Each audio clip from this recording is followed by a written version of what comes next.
Madame, monsieur, bonjour. Ça ne vous a sûrement pas échappé, mais le prince Philippe est décédé. Du coup, j'ai mis le seul t-shirt que j'avais en noir pour un petit peu faire le deuil. Bon, c'est vrai que c'est un petit peu coloré, mais c'est Harry Potter, donc c'est britannique, ça va faire l'affaire. De toute manière, il est plus là pour se plaindre qu'on n'a pas respecté le protocole. J'arrive un peu tard pour vous annoncer son décès, bien entendu, et même j'arrive plus tard que la personne qui est allée prévenir 2 villages isolés de l'île de Tanna au Vanuatu en faisant 4 heures de route pour leur annoncer que leur dieu était décédé. Vous avez bien entendu, parce que effectivement, les habitants de cette île vouaient un culte au prince Philippe, le mari de la reine d'Angleterre, qu'ils pouvaient considérer comme une sorte de divinité. Il y a même une page Wikipédia sur la religion du prince Philippe. Et ça, honnêtement, ça vaut toutes les couronnes du monde. Alors j'avais envie de vous parler de ce culte, parce que déjà je trouve ça plutôt rigolo, et ça va aussi nous permettre, comme souvent, de parler d'autre chose, et là de parler du Vanuatu, de ce pays, et de son passé colonial, qui est lié à la France et à l'Angleterre. Ça change des vidéos très axées sur le journalisme que j'ai sorti dernièrement, et je suis en parallèle en train de finaliser un reportage qui arrive normalement au mois de mai, si tout va bien, on touche du bois. Alors c'est un bureau Ikea, donc je suis même pas sûr que ce soit du bois, mais on va faire semblant. Ça prend du temps, mais j'espère que la qualité sera au rendez-vous. Et que vous aussi. D'ailleurs, continuez à vous abonner si c'est pas déjà fait, s'il vous plaît. En hommage à Philippe. Faut toujours se servir du décès de quelqu'un pour en tirer un avantage. Pas de pitié dans ce milieu. Allez, trêve de bavardage, on prend l'avion, du moins virtuellement, vu qu'on est confiné, je vous le rappelle, et on va au Vanuatu. Ou est-ce qu'on dirait pas plutôt le Vanuatu?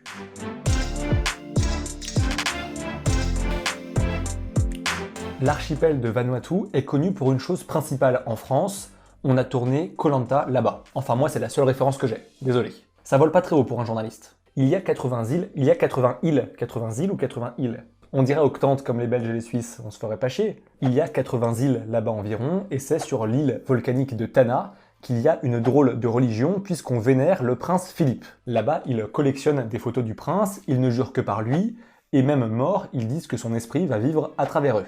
Les villages dans lesquels il est vénéré sont des endroits assez coupés du monde qui ont choisi un mode de vie sommaire, loin de notre confort occidental.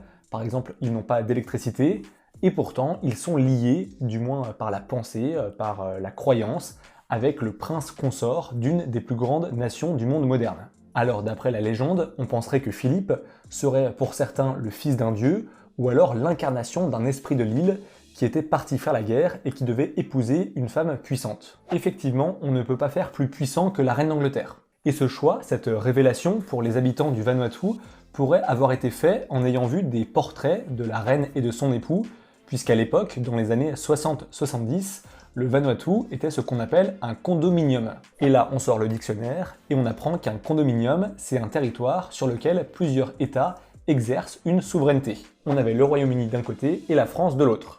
Condom, préservatif masculin, rien à voir. Eh bien, il n'est pas dans ce dictionnaire. Donc, heureusement que j'avais fait mes recherches avant. Merci le Larousse 2007 de poche. 7,90€ pour ne même pas avoir la définition de condominium.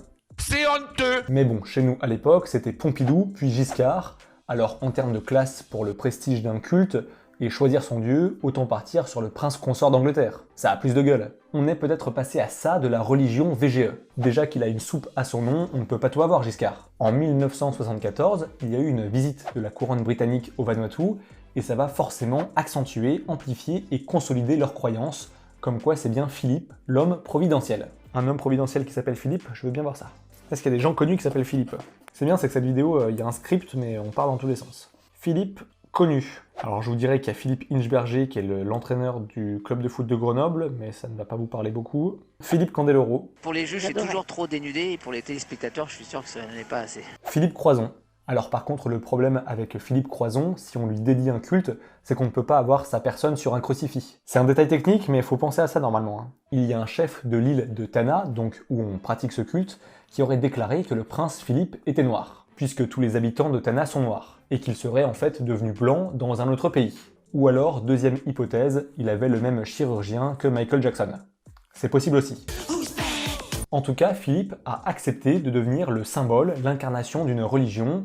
Il leur a envoyé des lettres et des photos dédicacées, et la tribu, en parallèle, lui a envoyé aussi un bâton de cérémonie traditionnelle qui servirait aussi à tuer des cochons, parce que là-bas, sur l'île, ils sont très friands de cochons, ils les tuent lors de grandes cérémonies pour faire des fêtes, des banquets, etc. Donc, nul doute que beaucoup de cochons vont y passer pour les festivités en hommage au prince Philippe, comme ils en avaient d'ailleurs cuisiné des tas pour célébrer le mariage entre le prince Harry et Meghan Markle. Ça faisait au moins des gens heureux de cette union parce qu'à Buckingham Palace, tout le monde tirait la gueule. Certains de la tribu pensaient que la venue de Philippe sur leur île permettrait aux cultures de pousser, que ça ferait disparaître les maladies et que ça redonnerait la jeunesse aux anciens du village. Tu m'étonnes qu'ils veuillent le faire rappliquer si ça marche. Il aurait même fait disparaître le Covid.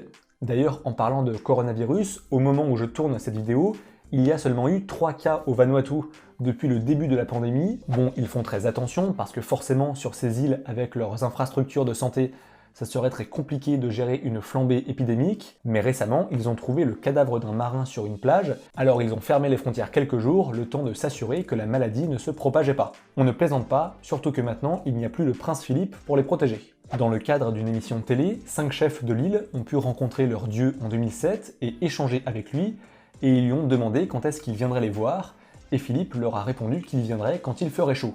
Alors avec le changement climatique, c'est pas les dates qui manquent, mais malheureusement, il n'y retournera plus jamais.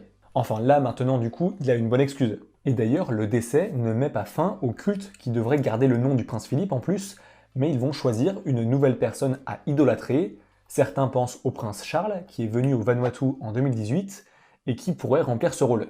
Vu que sa mère Elisabeth II a l'air éternelle, il pourrait prendre ce rôle, vu qu'il sera quasiment jamais roi. Certains ont aussi pu percevoir ce culte du prince Philippe comme une manière pour les tribus, pour l'île de Tanna ou même pour Vanuatu de manière générale, de se réapproprier un peu leur histoire et leur passé de colonie du Royaume-Uni en étant liés éternellement grâce à cette religion directement avec la couronne d'Angleterre. On en vient à notre petite partie histoire-culture générale pour conclure. De base, Vanuatu s'appelait les Nouvelles Hébrides et cet archipel de près de 80 îles va plaire aux Français et aux Anglais qui s'y installent. Avec leur arrivée, il y a des maladies qui vont réduire la population autochtone. Et surtout, il y a eu un phénomène terrible qui est celui du blackbirding. Donc blackbird en anglais, c'est le merle, et c'est aussi une chanson des Beatles, mais c'est pas le sujet.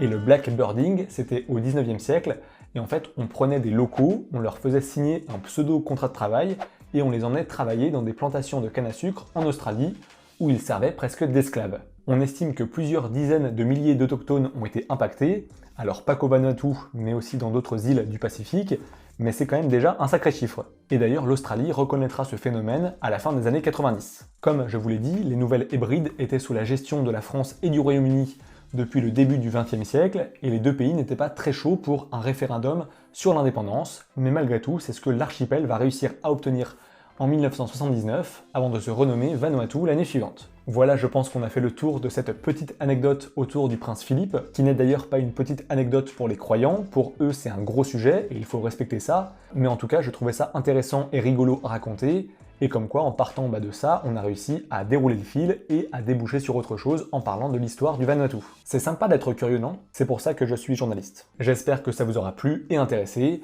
Vous connaissez le blabla habituel, pensez à vous abonner à la chaîne pour soutenir mon travail, n'hésitez pas à liker, commenter et partager, et donnez-moi votre avis sur cette histoire.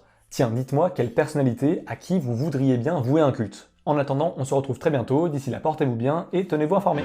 Ciao. Moi je n'ai pas changé depuis 5 ans, et s'il y a un culte à créer, à mon avis c'est autour d'Emma Watson. J'ai toujours mon calendrier qui était dans le décor de mes premières vidéos.